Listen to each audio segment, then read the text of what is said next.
Au nom du Père et du Fils et du Saint-Esprit. Amen. Viens, Esprit Saint, sanctifie-nous. Viens, Esprit de sagesse, saisis-nous. Viens, Esprit d'intelligence, éclaire-nous. Viens, Esprit de conseil, avertis-nous. Ô Seigneur, envoie ton Esprit et tout sera créé, et tu renouvelleras la face de la terre. Bien-aimés dans le Christ, nous sommes aujourd'hui lundi 16 décembre. Et la parole de Dieu qui nous est proposée extrait de l'évangile de Matthieu chapitre 21, versets 23 à 27. En ce temps-là, Jésus était entré dans le temple et pendant qu'il enseignait, les grands prêtres et les anciens du peuple s'approchèrent de lui et lui demandèrent: par quelle autorité fais-tu cela? Et qui t'a donné cette autorité? Jésus leur répliqua: à mon tour, je vais vous poser une question, une seule. Si vous me répondez, je vous dirai moi aussi par quelle autorité je fais cela.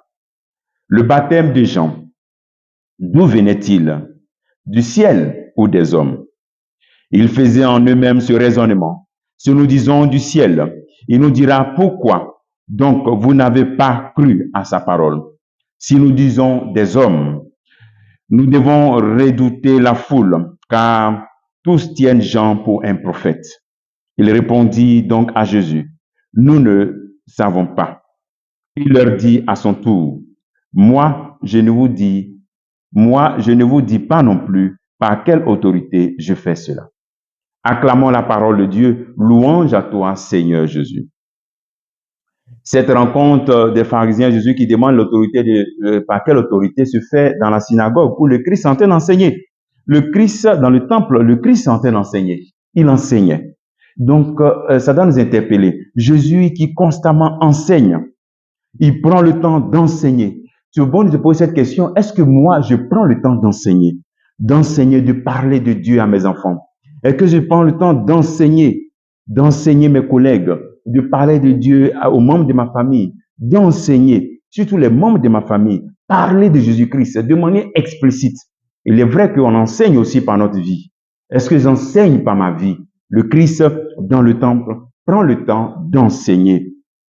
Il transmet cette conviction, la vérité sur Jésus-Christ. Et donc, toi, en tant que parent, tu es appelé à transmettre ta foi aux enfants, aux jeunes qui ne le connaissent pas. Aujourd'hui, beaucoup de parents abandonnent les enfants dans les mains des catéchistes.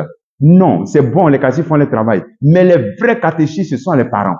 Ce sont les parents. Vous devez enseigner vous-même vos enfants. En plus de ce qu'ils reçoivent à la catéchèse, revenez sur cela. Nous revenons sur ce thème parce que c'est très important. C'est quand on attend le temps du baptême qu'on commence. Ah non, non. Le parent, c'est lui qui est le premier catéchiste. Enseignons nos enfants. Deuxièmement, notre méditation, c'est cette question. Cette question des pharisiens qui emmène Jésus à leur poser aussi une autre question. Une autre question. Les anciens, les prêtres, les grands prêtres, lorsqu'ils posent cette question, Jésus maintenant pose une autre question. Mais la question du Christ les amène à rentrer dans une vérité avec leur être. C'est-à-dire, ils sont conscients que s'ils disent ça vient de Dieu, on dit mais pourquoi on n'est pas cru? C'est la vérité. Maintenant, s'ils mentent et qu'ils disent que ça ne vient pas de Dieu, les gens, ils auront affaire aux gens. Mais ils n'acceptent pas d'entrer dans la vérité de leur conscience. Voici un élément aussi pour nous chrétiens. Souvent, nous n'acceptons pas d'entrer dans la vérité de notre conscience. Lorsque la parole de Dieu est enseignée, elle touche notre conscience, elle touche les éléments de notre vie, mais nous refusons d'entrer dans cette vérité. Lorsque la parole de Dieu nous conduit à la vérité de notre être, à la vérité de notre conscience, nous devons nous laisser aller à cette vérité et ne pas revenir dans le mensonge comme ces grands prêtres ont fait. Nous devons revenir à la vérité, venir toujours à la vérité quand la parole de Dieu touche notre vie automatiquement.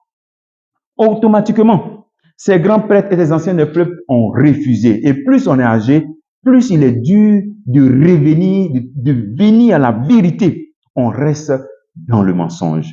Et donc, en tant que chrétiens, revenons donc à la vérité de notre conscience quand la parole de Dieu nous touche. Et ne construisons pas notre vie sur du mensonge, sur des choses qui sont fausses. Retrouvons cette vérité. Demandons au Seigneur cette grâce. Aujourd'hui, le travail que tu peux faire dans ta conscience toi-même. Est-ce que tu es vrai avec Dieu? Est-ce qu'il n'est pas bien de revenir à lui? Que le Seigneur te bénisse au nom du Père et du Fils et du Saint-Esprit. Amen.